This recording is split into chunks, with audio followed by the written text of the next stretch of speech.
네, 안녕하십니까. 저는 홍익대학교에서 공공디자인 전공에서 학생들을 가르치고 있는 이현성이라고 합니다. 반갑습니다.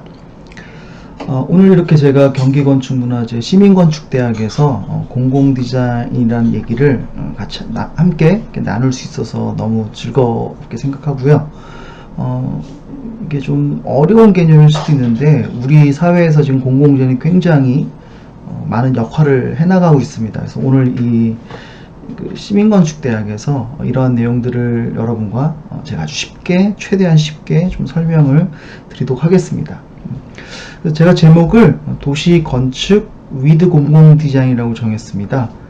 위드 코로나처럼 앞으로 이제 공공디자인 함께 가야 되기 때문에 이게 도시건축이 우리 그 안에서 어떤 식으로 이게 접목돼서 가고 있는가, 이런 것들을 우리가 한번 살펴볼 의미들이 있다고 생각을 합니다. 여러분, 공공디자인이 세계에서 유일하게 대한민국에서 법제화되어 있습니다. 세계 최초로 공공디자인을 법제한 나라가 대한민국이고, 사실 도시재생사업과 더불어서 여타 영역에서 굉장히 관심있게 보고 있는 부분입니다. 사실 디자인하는 건 민간 영역에서 이렇게 주도하고 만들어져가는 과정들인데, 우리 대한민국에서는 이 공공디자인이 국가 주도의 정책적 사업으로 지능종합계획 같은 걸 통해서 돼가고 있습니다. 사실 공공디자인이라고 하는 용어는 2005년 겨울, 한 15년 전에 그 국회에서 이제 국회 문화공공디자인 포럼을 통해서 용어가 만들어졌어요. 디자이너들이 만든 용어라기보다 정책적인 관점에서 좀 만들어진 단어이기도 합니다. 그 의미는 사실 공공디자인 이전에는 우리나라의 디자인 정책은 사실 산업디자인 정책이었습니다. 산업경제 발전을 위한 수단으로 디자인을 활용을 하고 그것들이 이제 기능적, 경제적, 미적 가치를 좀 추구하면서 경제 발전을 위한 수단으로 활용되어 왔습니다. 그게 1977년에 이제 산업디자인진흥법이 만들어지면서 우리에게 이제 디자인이라는 것이 이제 들어왔죠. 40년 후 2015년, 16년 그 사이에 우리나라에서는 공공디자인 진흥에 관한 법률이 만들어집니다. 그래서 디자인이 이제는 산업경제의 수단이 아니라 공공의 이익과 안전을 추구한다 라고 법 2조 정의에 나와 있거든요.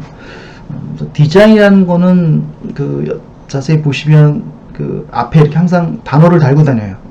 제품 디자인, 시각 디자인 이런 것처럼. 그래서 그 앞에 붙은 어휘들은 그 시대가 필요로 하는 어떤 사회적 가치를 담고 있다고 여러분 이해하시면 좋을 것 같습니다. 유니버설 디자인이라고 해서 이제 어떤 평등한 디자인을 얘기하는 그 부분들, 또한 인클루시브 디자인이라든지 서비스 디자인, 근래에 나오는 새로운 디자인 용어들의 특징을 보면 우리 사회가 좀 더 이제 기능, 경제 관점보다는 사람을 위한 인본주의적 관점, 또 이제 배려, 편의 관점으로 많이 간다고 볼 수 있겠습니다. 따라서 이러한 공공디자인 진흥법을 통해서 국가에서는 진흥종합계획을 수립해서 향후 우리의 디자인이 추구해야 될 방향을 이렇게 설정하였습니다. 생활 안전을 위한 디자인, 모든 이를 위한 배려 디자인, 생활 편의 디자인, 생활 품격 디자인, 또한 이것들을 행정이나 공공기관을 실행할 수 있는 운영 관리에 대한 기초가 튼튼한 공공 디자인이라는 5대 전략을 가지고 있습니다. 또한 그 하부에는 19가지의 세부 과제들과 또한 49가지의 실천 과제가 따로 있습니다. 그래서 여러분 관심 있으신 분들은 한번 공공 디자인 진흥종합계획의 49가지 실천 과제를 보면 우리 사회에서 이제 이런 것들이 실현되면 정말 공공의 이익과 안전이 이루어지겠구나라는 것을 알 수가 있습니다. 범죄 예방 협력 체계부터 여러 가지 공공 디자인의 실행 관리를 위한 여러 가지 역량 강화, 이런 부분이 이제 자세히 아주 기술되어 있습니다. 어쨌든 공공 디자인이 이 도시 공간 또한 건축 공간에서 구현할 수 있는 가장 큰 장점은 경제적, 미적, 기능적 이러한 가치보다도 물론 그것도 중요하게 생각합니다만 공공 가치를 가장 우선시 둔다는 거죠. 그래서 공공 디자인 사실 예쁘진 않아요. 하지만 공공 디자인은 우리 각각 어느 분야에도 접목됐을 때 굉장한 효과를 강하게 낼 수 있는 부분들입니다. 그래서 오늘은 여러분들께 이러한 세부 과제들의 일부 샘플들을 좀 사례 중심으로 좀 잠깐 소개를 좀 해드리고, 그리고 또 앞으로 지금 현재 공공재는 어디까지 진화돼 가고 있는가, 이 부분들을 한번 좀 공유토록 하겠습니다. 네, 먼저 생활안전 디자인 중에 범죄 예방 협력 체계 디자인에 대한 부분입니다. 여러분이 6교를 보시면은 이 6교에 대해서 우선 어떤 부분이 좋은 점이고 나쁜 점이지 보이십니까? 이 6교에서 저희 이제 공공 디자인 이제 가이드라인이나 이제 사업을 통해서 이런 것들을 수립을 할 때 저희가 봤을 때 가장 큰 문제점은 크게 두 가지가 보입니다. 개선을 해야 될 것들이. 첫째는, 자, 이 안전정보들 보이십니까? 신호등과 이 빨간색의 동그라미들은 주로 이제 규제를 할 때 씁니다. 이 동그라미는. 그리고 권장을 할 때는 이 삼각형 표지판들을 쓰는데요. 여기 가장 잘 보여야 될 것은 사실 이 신호등입니다. 그쵸? 멀리서 오는데 이 신호등이 안 보이면 큰일 나겠죠. 그래서 이 신호등을 저희가 배치하고 할 때는 사실 중요한 건 뭐냐면 이 신호등의 배경입니다. 근데 자세히 보세요. 여기에 광고물이 이제 그 자기네 그 광고가 좀 잘 보이고자 빨간색을 배치해 놨잖아요. 약간 붉은색 계열들. 그러면 이게 혼색이 일어나가지고, 물론 이렇게 이제 테두리를 흰색이나 까만색으로 둡니다. 이 빨간색 신호등이 잘 보일 수 있게. 하지만 이게 겹쳐지는 순간 가독성은 매우 떨어지겠죠. 신인성들이. 그래서 빨간색, 파란색, 노란색, 녹색, 이러한 것들은 사실 그 법에 의해서 안전색으로 규정되어 있습니다. 그 안전색들은 굉장히 조심히 써야 되고요. 특히 도시 환경, 건축 환경의 외부에 함부로 쓰여지면 안 되는 색깔이에요. 왜냐면 그게 더 먼저 잘 보여야 되기 때문에. 탈출의 표시인 녹색은 어디 가나 우리가 여러분 주변 지금 둘러보셔도 그 엑시트 표시가 있을 겁니다. 그 탈출구의 표시를 녹색을 잘 보이게 하는 여러 가지 과학적 의미가 다 있거든요. 하지만 그 배경 색깔을 녹색 벽으로 해놓는다든지 이런 식으로 하면은 굉장히 위험하겠죠. 두 번째 문제는 바로 이 은폐 공간의 형성입니다. 뭐 이 나무도 그렇지만 요 광고물 파노라를 통해서 이 안에 사람들이 지나갈 땐 사실 많이 보이지가 않게 돼요. 사실 이게 범죄에 직접적 연관이 있을까라고 하지만 사실 의도된 범죄를 이런 디자인을 막을 수는 없지만 잠재적 범죄자들의 의식을 굉장히 이렇게 경계를 주거나 저하시킬 수는 있습니다. 그래서 이 은폐 되어 있지만 않더라도 이 밑에 많은 차들이 다니기 때문에 이 육교 공간에서는 개방된 자연감시라고 합니다. 이렇게 자연감시가 이루어질 수 있는 그런 것들은 잠재적 범죄자의 심리적인 압박감을 굉장히 낮춥니다. 그래서 이러한 것들은 사실 공익의 목적, 공공가치를 위해서는 굉장히 좀 규제돼야 되는 부분이겠죠. 그래서 요즘에 나오는 건널목들의 디자인들을 보시면 이렇게 되어 있습니다. 사실 이 수평의 라인들, 뭐 요게 이제 뭐 밟고 올라갈 수 있니 없니 뭐 이런 말도 있는데, 사실은 이 수평은 굉장히 그 사람 심적으로 평온한 느낌을 줍니다. 그리고 규제나 억제를 할 때는 세로 살들을 많이 쓰거든요. 그리고 또 여기는 이 앞서 말씀드린 것처럼 자연감시가 일어날 수 있게 아무것도 이렇게 차폐, 은폐가 되어 있으면 안 되는 것입니다. 그리고 이 거더라고 하죠. 이 밑에 이 구조체의 색깔들도 무채색을 써야 됩니다. 빨간색, 파란색, 뭐 녹색 이런 거는 안 되고요. 혼색이 일어나게 되죠. 이런 배경이 되는 색깔들은 그렇게 그 안전색에 대해서는 조심히 써야 됩니다.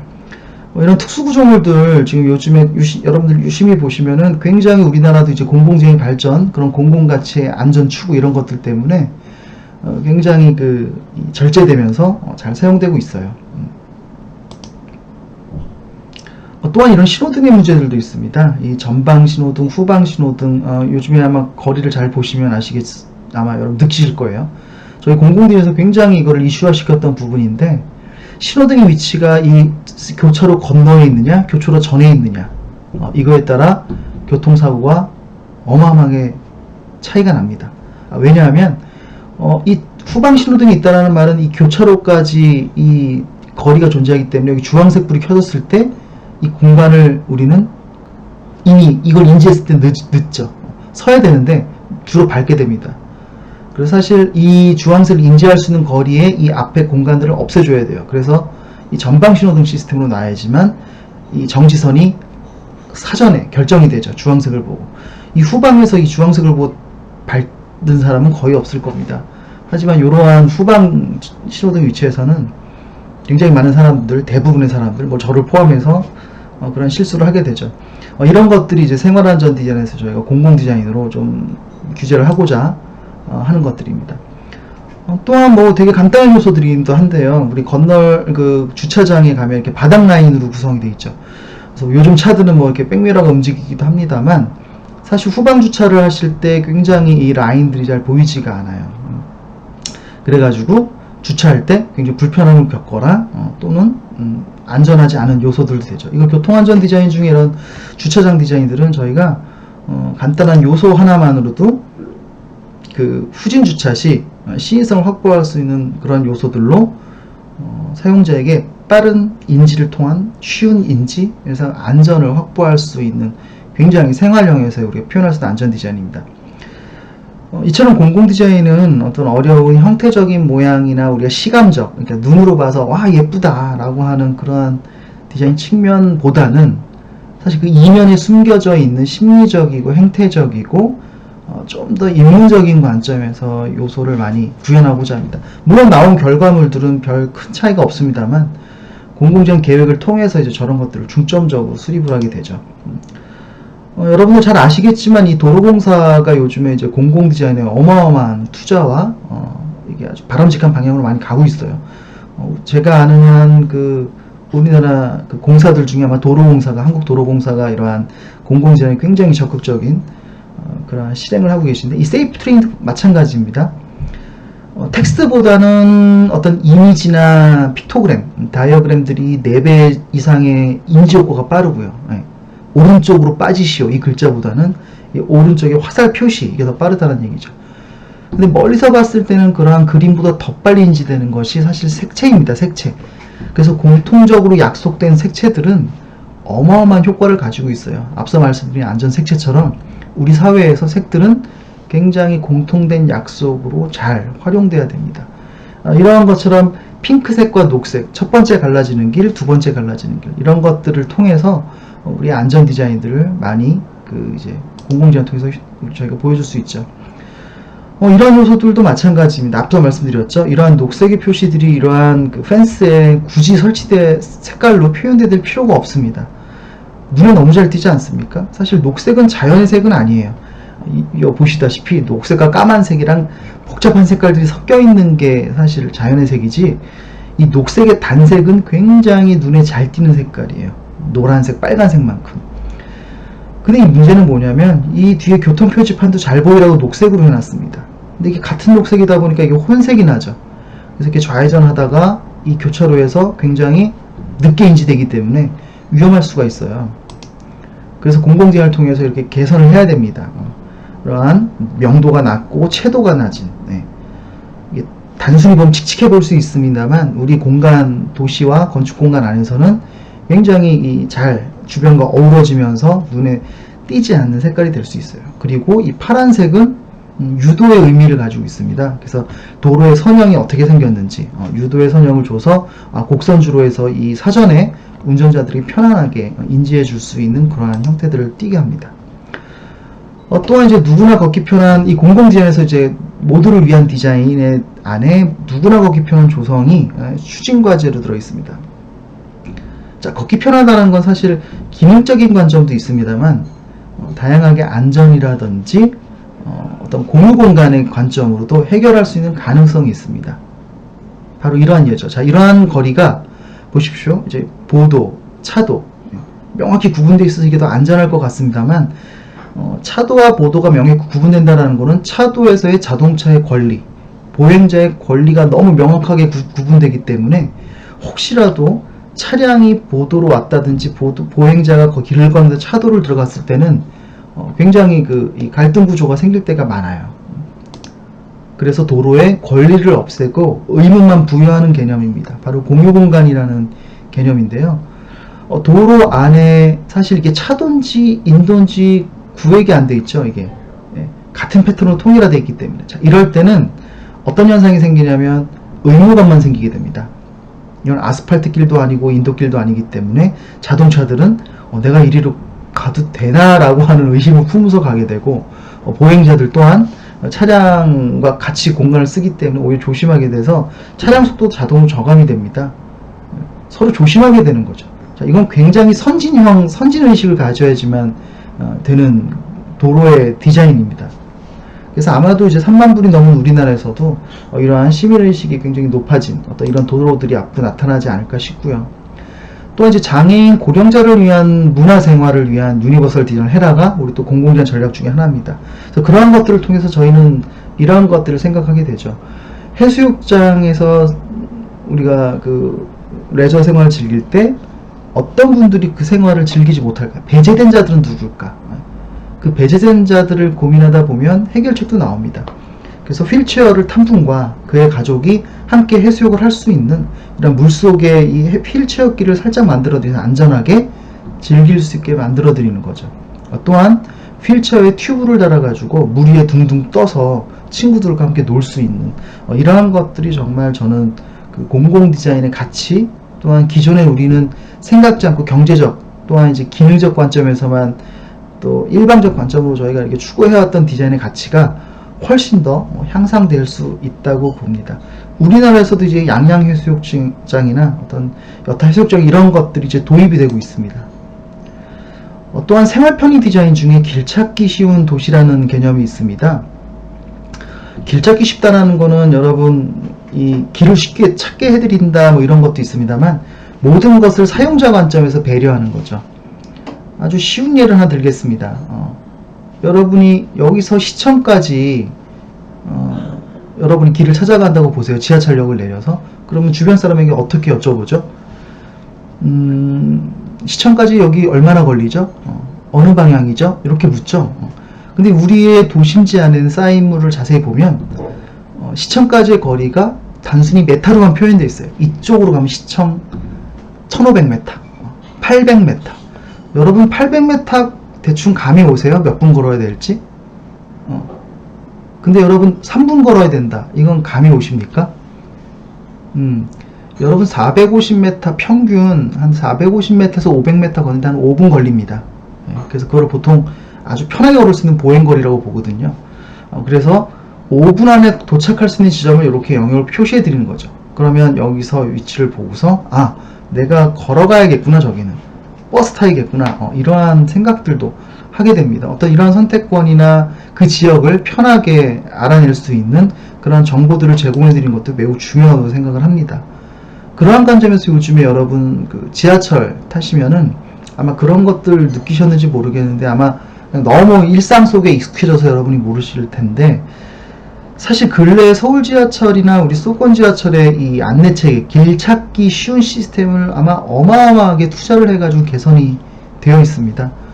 한 6년, 7년 전만 해도 저희 지하철에서 많이 길을 헤맸던 기억이 좀 있으실 거예요. 저도 그랬고. 지하철을 타려고 하는데 이리 갔다 다시 저로 돌아온다든지 아니면 어디로 가야 될지 몰라서 헤매던 적이 많았는데, 근래에는 아마 그런 일들이 많이 없으실 거예요. 그게 다 공공 디자인의 어떤 힘이라고 볼 수 있는데, 바로 이런 것들이죠. 모든 나가는 곳들의 컬러는 노란색으로 통일을 하고 타는 곳들은 파란색으로 통일을 해서, 또한 그것들을 이렇게 요만한 그 사인물로 만드는 게 아니라 월 타입으로 만들어서 멀리서도 쉽게 볼 수 있게 해드립니다. 색채로. 나머지 공간들은 색채가 되게 통제가 되는 거죠. 그래서 굉장히 이 인지가 빠르게 합니다. 또한 이거 달대형 사인 같은 것도 굉장히 넓은 면적으로 시야 각에서 사람 시선 각에서 잘 보일 수 있게 배치해놔서 굉장히 아주 대한민국 우리 지하철의 안내 사인 체계는 전 세계에 내놔도 부끄럽지 않은 굉장히 훌륭한 안내 체계로 저는 사실 되게 자랑스럽게 생각을 하고 있어요. 자, 그 다음은 생활 편의 디자인 중에 이용하기 쉬운 공공시설에 대한 디자인 체계들입니다. 여러분 휴지통 같은 것들 한번 좀 생각해 보시면은 휴지통 제일 많이 쓰는 사람이 누굴까? 한번 생각해 보세요. 대부분 사람들이 그 휴지통 제일 많이 쓰는 사람들을 그냥 그 지역을 걸어 다니는 사람들이라고 해요. 근데 그 쓰레기통을 제일 많이 사용하는 사람들은 바로 여기 나와 있는 것처럼 쓰레기를 치우시는 분들이에요, 사실은. 근데 우리는 그걸 간과하고 있어요. 그래서 그 공공 디자인에서 그 생활 편의 디자인 중에 이용하기 좋은 공공시설의 디자인은 소위 말하는 이해관계자라고 합니다. 이해관계자를 모두 조사를 해가지고 정말 이용하기 편하고 사용하기 안전하게 하는 디자인들을 추구합니다. 물론 이제 버리는 분들에게도 편해야 되겠지만 이렇게 쓰레기통을 위로 꺼내게 돼서 허리디스크를 자꾸 발병하게 만드는 이러한 것들을 앞쪽으로 꺼내서 쉽게 버릴 수 있게 하는 이러한 쓰레기통의 디자인들도 우리 사회에서 굉장히 생활 편의형 디자인으로 저희가 볼 수가 있습니다. 또한 그 도시 품격적인 시설 개선이라고 뭐 이런 전통시장의 이런 싸이물들도 저희가 공공 디자인을 많이 개선을 하는데 이게 단순히 예쁘게 만든 디자인은 아닙니다. 예. 정말로 도시 품격 저해를 향상시킨다. 그리고 또 이 전통 시장을 장사를 잘 들리게 해드리자. 이런 의도로 사실 주변에 이러한 그 현란한 불빛과 현란한 간판들이 있기 때문에 오히려 굉장히 시각적으로 굉장히 그 잘 보이게 이렇게 대비 효과를 주는 거죠. 대비 효과로서 이게 넓은 면이 많은 것들이 사실 여러분 이게 뭐 글자를 꽉꽉 채워서 잘 보일 것 같습니다만 이런 여백의 존재도 이 전통시장의 간판이 굉장히 더 잘 보이게 만들어줘서 이 도시의 품격을 올릴 수도 있고요. 또한 그 미적인 가치에서도 이게 향상될 수 있는 그러한 것들을 이 공공재를 통해서 많이 진행을 하고 있습니다. 또한 이 공공시각 품격 제고라고 있습니다. 그래서 우리 공공환경에 왜 그 담 넘어가지 말라고 이렇게 유리도 깨서 꽂아놓고 이렇게 창 같은 걸, 살 같은 걸 이렇게 꽂아놓잖아요. 사실 그런 거 굉장히 그 도시, 우리 골목이 마치 범죄가 더 많이 일어난다라고 알리는 것과 같거든요. 그래서 그러한 것들을 조금 감소시킬 수 있는, 하지만 기능들은 충분히 기존의 기능들을 갖고 있으면서 이러한 광고형의 이미지를 이용해서 부드러운 인지를 통해 안전을 확보하고 또 지역의 품격을 제고하는 이러한 디자인들도 저희가 공공디자인의 개선으로 많이 진행하고 있죠. 또한 이 도시 틈새 공간 활성화 디자인하고 되게 재미있는 용어가 있습니다. 이 공공디자인에 도시 틈새 공간, 바로 전면 공지, 뭐 측면, 후면 공지뿐만 아니라 건물 사이, 옥상, 또한 이렇게 그 전면 인도 안에 주차장 이런 것들이죠. 지금 보시는 사진은 그 이탈리아에서 공공디자인 페스티벌을 통해서 실험적으로 한번 설치했던 건데 주차장 공간은 사실 차가 쉬는 공간이죠. 근데 이 보행자들이 사실 그 공원을 가지 않으면 이 보행 공간에서 한 번도 쉴 수 있는 데가 없는데 차만 쉬게 하는 게 아니라 사람도 한번 쉬게 하자 라고나 약간 이벤트성의 이런 공공디자인 구현된 적이 있는데 우리 사회에서도 이런 도시 틈새에 재미있는 사람들을 배려하는 활성 디자인 같은 경우를 이런 공공디자인을 통해서 현재 많이 실험도 하고 만들고 있습니다. 자, 이처럼 지금 현재 뭐 사회 문제를 디자인을 푸는 그런 이제 디자인 조례들도 좀 만들어지고 있고, 또한 이제 앞서 보신 것처럼 도로의 고속도로나 이런 공간들이 이제 안전을 위한 여러 가지 디자인 기법을 도입하고 있고, 섹테드와 같은 도시 환경을 안전하게 만들려고 하는 노력, 안전마을 디자인, 인지건강, 뭐 여러 가지 지금 현재 우리 사회를 개선하고자 하고 있는 다양한 노력들이 있는 거 여러분 자세히 찾아보시면 많을 겁니다. 바로 그러한 것들이 이 공공디자인 범주 안에서 지금 현재 이루어지고 있거든요. 그래서 공공디자인은 하나의 우리 생활 문화 운동 안에서 다양하게 가치를 이뤄내고, 또 공공디자인이 잘 구현되면 될수록 우리 도시공간, 건축공간들은 우리들에게 굉장한 어떤 혜택과 배려, 편의를 제공해 준다고 볼 수 있습니다. 이것은 어마어마한 변화예요. 여태까지 디자인과 뭐 이런 것들이 모두 어떤 그 추구했던 가치들이 사실 어떤 그 산업적 관점에 좀 많이 있었거든요. 그래서 디자인 용어도 지금도 그 산업자원부, 산업계통의 부처에서 사실 관리를 하고 있었습니다. 근데 이런 것도 이제 조금 더 확장돼 나가고 있는데, 이런 확장들은 지금 다양한 측면에서 많이 벌어지고 있어요. 단순히 디자인을 가지고 여러 가지 뭐 사업을 하나 하겠다, 뭘 만들겠다 이거 외에 여기 보시면 그 뭐 스트레스를 공공디자인 통해서 하겠다. 뉴욕 같은 경우는 사람들의 뉴욕 시민의 건강을 디자인 통해서 해결하겠다. 세대를 초월하는 공공시설, 노인 놀이터, 또한 읽기 편한 도시 앞서 나온 것처럼 사회문제 해결, 또한 그 콜렉티브 임팩트와 같은 지역의 문제를 공동체 이익이 가는 행동으로 다양한 사람들이 모여서 해결하는 그러한 것들까지 지금 벌어지고 있는 이 우리의 그 사회적 환경이 지금 변해가고 있습니다. 자, 여기서 공공 디자인의 역할도 굉장히 지금 중요하게 될 것 같은데요.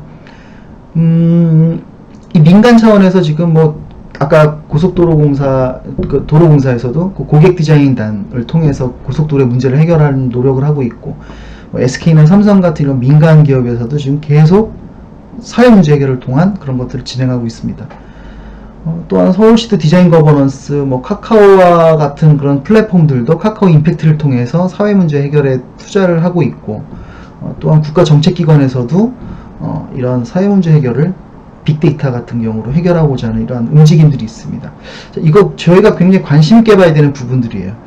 이러한 저희가 이제 먹고 살기 편해지고 이제 국가의 어떤 발전이 이루어지다 보니까 이제 문제점에 이제 관심을 갖게 되는 것들이거든요. 그럼 그 문제를 해결하는 수단으로 공공 디자인이 이제 역할을 할 수 있다. 이제 우리는 그러한 것들을 보는 건데, 그러한 관점에서 공공 디자인이 단순히 무언가를 만드는 것을 떠나서 약간 캠페인성의 이러한 경험에 대한 측면들, 또 이제 공동체와의 어떤 그 협력, 사회 공헌에 대한 부분들, 또 시민들과 다양한 이해관계자의 참여 부분들, 또한 그런 것들을 또한 혁신 프로그램과 서비스에 대한 부분들로 저희가 나누어서 좀 관찰을 좀 해보고자 합니다. 이 부분들은 올해 2010 그 문화체육관광부에서 그 익숙한 미래라는 공공재인 전시회를 통해서 아주 상세히 전개를 하고 보여드렸어요. 그래서 여러분 혹시 관심 있는 분들은 유튜브에 익숙한 미래, 공공디자인 전시회 뭐 이런 키워드를 치시면 아주 상세하게 뭐 설명을 저도 해놨고 이렇게 여러분이 관찰할 수 있습니다. 우리 일상 속에 공공디자인이 얼마나 가까이 있고 얼마나 중요한 건지를 우리가 한번 살펴볼 수가 있는 기회가 됩니다. 자, 그럼 공공디자인이 앞으로 좀 앞으로 앞서 봤던 게 좀 사례라고 치면 어떻게 확장돼 나갈 수 있을까? 또한 우리 삶 속에 지금 어디에 지금 이렇게 공공의 가치를 추구하는 디자인들이 이렇게 와 있을까 한번 보는 거죠. 자, 요즘 ESG라는 용어 굉장히 아주 핵심 화두입니다.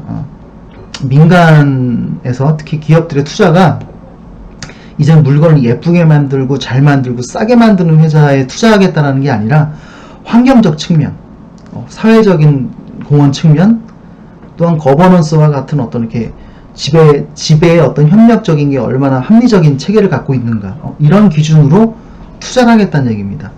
특히 이건 이제 민간 기업뿐만 아니라 공공기관에서 이제 공시 항목으로도 지금 지정되어 있기 때문에 하나의 문화로서 지금 확장돼 나가고 있습니다. 특히 그 중에 실행 방법 중에 기업 CSR, 사회공헌 프로그램이라는 게 있는데, 우리나라 기업의 1년의 사회공헌 비용이 1조 7천억에 달합니다. 그 말은 1조 7천억이란 돈이 사회의 공공가치를 향상시켜서 쓰일 수 있는 예산으로 확보될 수 있다는 의미죠. 그런 것들이 대기업, 어떤 또 민간의 어떤 지역 기업들이 이렇게 지역의 사회 문제를 해결하고자 하는데 투자할 수 있고, 거기에 수단으로 공공 디자인이 쓸 수 있다는 어떤 가능성이 존재합니다. 우리는 그것을 한번 좀 살펴보고자 합니다. 사실 그 많은 기업들이 이미 시작을 하고 있어요. 이렇게 대부분의 지금까지 사회공헌 비용들은 현금으로 지급된다든지 뭐 문화예술 차원의 이렇게 공연이나 어떤 이런 쪽으로 좀 배분이 됐었는데, 이제는 어떤 공공공간, 공공건축물이라든지 이런 데에 이제 투입되기 시작합니다. 신한카드 같은 경우도 현재 을지로에서 을지로사이 프로젝트를 통해 가지고 그 낙후돼가는 그 지역에 좀 경제적 활성화를 하기 위해서 뭐 셔터갤러리라든지 그 어떤 다양한 프로그램들을 구현을 했는데 굉장히 호평을 받았죠. 이제는 대구에 내려가서도 그러한 공공 디자인을 수단을 통해서 ESG를 구현하고자 하고 있고요. 아마 이런 신한카드 외에 다양한 민간 기업들이 아마 많은 활동들을 앞으로 펼쳐나갈 것으로 보여서 여러분들 한번 유심히 좀 관심 있게 보셨으면 좋겠어요. 그게 우리 지역 문제 해결하는데 이제 공공기관에서 이제 예산을 만들어서 사회 문제를 해결하고자 하고 뭐 건널목 하나 더 만들어주고 뭐 이런 게 물론 있겠습니다만, 이제는 공공과 민간이 같이 저렇게 ESG라는 또 공통의 목표로 공공지능을 수단으로 같이 구현할 수 있을 거라고 저는 보고 있습니다. 또한 삼성도 이 사회를 위한 지속 가능한 가치를 위해서 디자인을 수단을 활용하겠다. 뭐 이런 부분들도 굉장히 저희는 긍정적으로 보고 있습니다.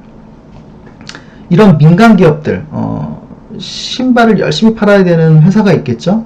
이거 이제 ABC 슈즈 같은 이런 경우는 그 신발을 이 브랜드의 가치를 올리는 방법은 광고를 열심히 하고 신발을 많이 만드는 방법도 있겠습니다만, 어떻게 하면 신발이 우리 공공사회의 가치를 높여줄 수 있을까? 공공가치를. 그러한 측면에서 이 라이트 슈즈라는 거를 이렇게 아주 이슈를 만드는 적이 있습니다. 그래서 이것들은 바로 우리 청소 미화원 분들이 안전을 좀 더 야간이나 새벽에 근무를 많이 하시기 때문에 그분들의 안전을 고려하는 공공용품 디자인으로 이제 개선이 된 거죠. 자, 이런 것들을 통해서 이제 그분들의 기부가 되고 그분들이 좀 더 안전하게 우리 주변 환경을 이렇게 정리해 주시는 역할을 해 주신다면, 이거야말로 정말 신발 회사가 할 수 있는 되게 멋진 공공 디자인의 한 예라고 볼 수도 있습니다. 이러한 선한 활동들이 우리 사회를 좀 더 건강하게 만들고 상호 신뢰도 키우고, 소위 말하는 그 공공의 이익과 안전이라고 하는 공공지에 추구하고자 하는 그 생활 안전, 생활 편의, 생활 배려, 생활 품격을 높일 수 있는 아주 좋은 전략들이죠. 그래서 이것들은 민간 기업에도 득이 되고 이것을 사용하는 사람들에도 득이 되고 손해보는 사람이 없어요. 이렇게 공공 디자인이 앞으로 민간의 협력으로 확장되지 않을까 생각하고요. 모 통닭 회사에서는 이제 한강변에서 사람들이 통닭을 시켜 먹게 되면 그 통닭을 먹기 위해서 비싸진 않지만 몇천 원짜리 그 은박 이렇게 깔판을 깔고 먹게 되죠. 그리고 많은 사람들이 그걸 그대로 또 버려요.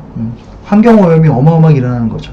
그래서 그러한 것들의 환경을 좀 생각하는 측면에서 착한 돗자리를 만들어서 통닭을 먹는 분들이 재생 크래프트지를 써가지고 그걸 먹고 이제 우리 통닭을 먹을 때 그걸 활용해서 좀 환경을 신경 쓰신 거죠. 이 예산을 투입해서.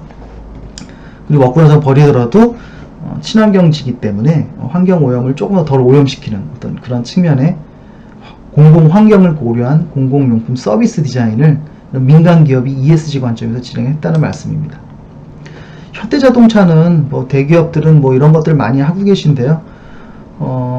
차카차카 놀이터라고 시각장애 아이들이 운전하면서 놀 수 있는 놀이터를 만든 적이 있어요. 굉장히 재밌죠. 시각장애우가 앞을 보지 못하는데 운전할 수 있게 하는 저런 배려 차원의 그런 것들도 굉장히 훌륭한 공공재행 관점들이고요. 이건 아까 말씀드린 그 신한카드의 공공공간 활성화의 을지로사의 프로젝트고, 이제는 그 지역과 그 사회공헌 협약식을 통해서 포화된 이윤, 어떤 그 대기업들의 이미 어떤 잉여 이윤들이 이제는 어떤 다른 개인들의 그 이윤으로 돌아가는 것이 아니라 그것이 사회 가치로 이렇게 환원될 수 있게 하는 좋은 문화들이 지금 잘 형성돼 가고 있습니다. 또한 카카오와 같은 우리 삶에 굉장히 가까이 들어와 있는 이러한 플랫폼들은 큰 장점을 가지고 있죠. 그 플랫폼 기반으로 서로 연결이 되고 만날 수 있고 하는 굉장히 정말 플랫폼, 기차 플랫폼처럼 A와 B를 만나게 하는 그 매개체로서의 아주 큰 가치를 갖고 있습니다. 따라서 그러한 큰 매개체들은 사회의 공익성을 위해서 노력을 많이 하셔야죠. 그러한 관점에서 카카오 임팩트 같은 경우는 우리 그 사회 문제를 해결하기 위한 문제정의, 백업 프로젝트 같은 이런 것들을 구현하면서 굉장히 긍정적인 이 플랫폼들이 보여주는 공공가치의 어떤 관심들과 노력들을 잘 보여주고 계십니다. 또한 그 도시공간 안에 이것들은 자동차 중심들의 도로들을 우리 사용자, 보행자 위주로 많이 바꿔가고자 하는 이런 운동들은 선진국에서 많이 일어나고 있어요. 무엇보다도 임시적인 시설들, 사실 이 도로 공간 안에 이런 걸 만든다는 건 무단 시설들이거든요. 그래서 주로 주민들, 시민들이 힘을 합치고 또 임시적으로 이런 거를 이렇게 합의를 봐서 임시적으로 설치해가지고 굉장히 주변의 어떤 여론이나 아니면은 사람들의 필요성들을 이제 검증을 받는 거죠. 저런 것들을 테스트를 통해서. 그 다음에 또 철거를 합니다. 그래서 애자일이라는 뜻이 굉장히 신속하고 빠르게 넣었다 뺐다 이렇게 하는 거거든요. 임시적이고. 그런 것들이 반복되면은 이것들의 필요성을 느끼기 때문에 이게 영구적 시설로 될 수 있는 가능성이 굉장히 커요. 여러분들 요즘에 건널목에 가보시면 이렇게 폭염 대비 그늘막 돼 있잖아요. 이렇게 쉘터가 하나 있잖아요, 건널목에. 사실 그거 예전에 무단시설물이었어요, 그것도. 그래서 임시적으로 설치하는 조건으로 해놨는데, 그것들의 필요성이나 어떤 검증이 이러한 일반 공간 안에서 무단시설이지만 그걸 통해서 이제 공공성을 확보하게 되면서 이제는 도시 공간 안의 공식시설, 행정안전부의 공식시설물로 인정을 받게 되는 그런 사례도 일례가 되겠습니다. 앞서 보신 내용의 한 예죠. 이 사람들이 모빌리티라고 합니다. 편안하게 접근성을 강화시켜주는 것들. 이러한 것들이 굉장히 공공주에 저희가 중요하게 보는데, 그 접근성을 강화시켜준다는 거는 그 안내 체계, 사람들이 이제 아까 지하철이나 안내 사인, 몇 분 거리에 뭐가 있는지 읽기 편하게 만들어지는 것도 있고, 물리적으로 접근하는데 문제가 없게. 그래서 소위 말하는 이걸 BF라고 합니다. Barrier Free. 그래서 장애물이 없게 만들어주는 것, 단차가 없게 만들어주고, 하일이라든지 어떤 이 목발 같은 게 빠지지 않게 틈새를 만들어주지 않고, 특히 바퀴를 이용하는 유모차라든지 자전거, 또한 휠체어 같은 것들이 어디든지 편하게 갈 수 있게 만들어드리는 이런 것들이 바로 아주 훌륭한 공공장소, 공공건축에 적용돼야 될 공공디자인의 요소들이기도 합니다. 물론 이제 이런 유니버설 디자인이나 이런 포용 디자인, 인클루시브 디자인이나 이런 무장애 디자인 같은 경우는 많이 구현돼 이제 건축 설계라든지 도시 설계에 많이 보여지고 있죠. 공공 디자인은 아예 목적 자체가 이런 것입니다. 그래서 이것들에 아주 극단적으로 어디까지 우리가 이것을 더 포용적 접근성을 향상시킬 수 있는가, 소리를 이용해서, 시각을 이용해서, 물리적 요소를 이용해서 이런 것들을 최우선 가치로 두는 디자인 영역이라고 이해해 주시면은 아마 좀 빠르실 것 같아요. 그래서 이건 사실 되게 선진형의 굉장히 해수욕장 디자인인데, 아마 이제 우리의 해수욕장들 아마 곧 이렇게 많이 변하게 될 것으로 보입니다. 또한 이동하는 버스들도 보면 우리가 기존에 본 버스는 뭐죠? 사람들을 태우고 빨리 이동해서 안전하게 내려드리면 되는 거잖아요. 네, 거기까지가 우리가 아는 버스, 기존의 버스 디자인을 할 때 우리가 구현해야 될 가치인데, 한번 이런 예는 어떠세요? 버스는 버스인데, 버스 안에 커피, 카페를 하나 만들어 놓고, 또 책, 또 조그만 영화관을 만들어 놓고, 그 버스가 이동을 할 수 있잖아요. 그래서 그런 혜택을 받으시지 못하는 분들한테 가서 일주일 동안 정차하고 있는 거예요. 그래서 커피, 아주 맛있는 다양한 카페라떼나 헤이즐넛 이런 커피들도 막 편하게 드시게 해드리고, 또한 이제 책들도 재미있는 신간서적이나 그런 것들도 보여드리고, 또 어디 음악 감상이나 영화도 좀 해드릴 수 있는 그런 것들. 사회가 공정하다라는 거는 어떤 경쟁에서의 어떤 공정한 것도 있지만, 사회적인 어떤 배려를 받지 못하는 분들에게 배려를 추구해서 사회적 안전망과 편의망, 또한 배려적인 측면에서 이들의 어떤 의식을 같이 이렇게 평등하게 만들어드리는 것도 굉장히 중요한 가치입니다. 사실 사회적으로 자꾸 위계가 나눠지고 계층화된다라는 것은 마지막에는 굉장히 갈등 구조를 많이 내포하고 있거든요. 그래서 특정 부분에서는 이런 공공 디자인은 이런 거를 배려받지 못하는 분들에게 배려하는 것들을 많이 연구를 해야 한다고 생각합니다. 특히 이렇게 버스라는 요소를 공공 디자인에서는 이러한 찾아가는 유니버설 버스로 이렇게 저희가 콘텐츠를 담고 가는 버스를 기획을 합니다. 실제로 이게 우리 지자체 공공디자인 진흥계획 안에 들어있는 내용입니다. 이런 것들을 공공디자인으로 구현하십시오 라고 이제 만들어 드리는 거죠. 공공디자인 통해서. 그 진흥계획을 왜 만들었냐면 맨 앞에서 보셨던 국가가 만든 대한민국의 이제 디자인은 공공디자인으로 진흥을 시킬 건데, 그 안에 생활안전, 생활편의, 또한 접근성, 이런 문화적 접근성, 되게 유니버설하게 가야 된다라는 어떤 그런 지침 하에 다양한 아이디어들을 이렇게 한번 만들어 보는 거죠.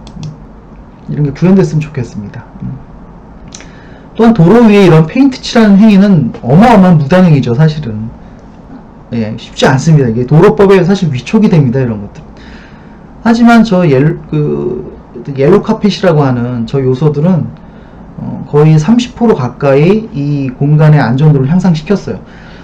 국회에서 이런 포럼이 2번 열린 적이 있어요. 이 옐로 카펫에 대한 어떤 효과 이런 거. 근데 거기 내용에 보면 이게 설치되기 전까지는 이 운전자들의 시야가 이 신호등을 봐야 되기 때문에 하늘, 그 다음에 이제 그 주변의 건축물, 그리고 이제 도로 부분, 이렇게 인지하는 순서가 그랬다고 합니다.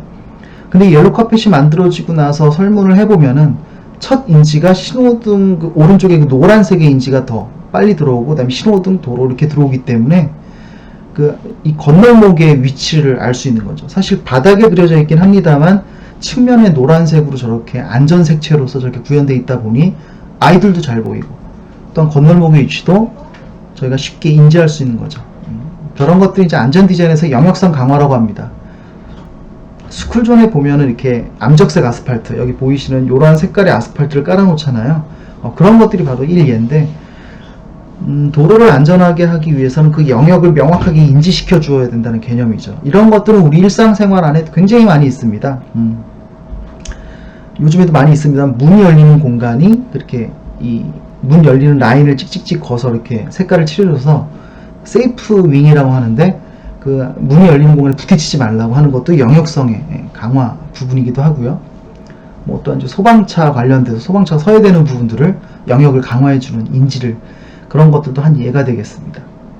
굉장히 훌륭한 공공재인 사례로 보고 있고, 지금은 뭐 이마트라든지 그 동부화재라든지 이런 민간 기업들이 스스로 투자를 해가지고 지역과 함께 초등학교와 이렇게 협업으로 이런 것들을 지역에 만들고 있죠.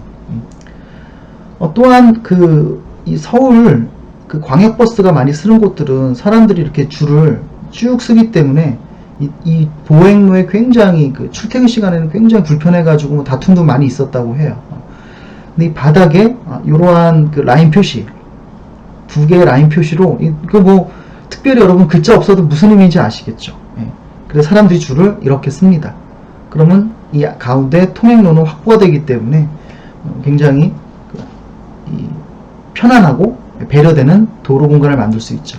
이런 것들이 하나의 픽토그램, 이런 걸 통해서 공공공간의 확보를 저희가 할 수 있다는 거죠.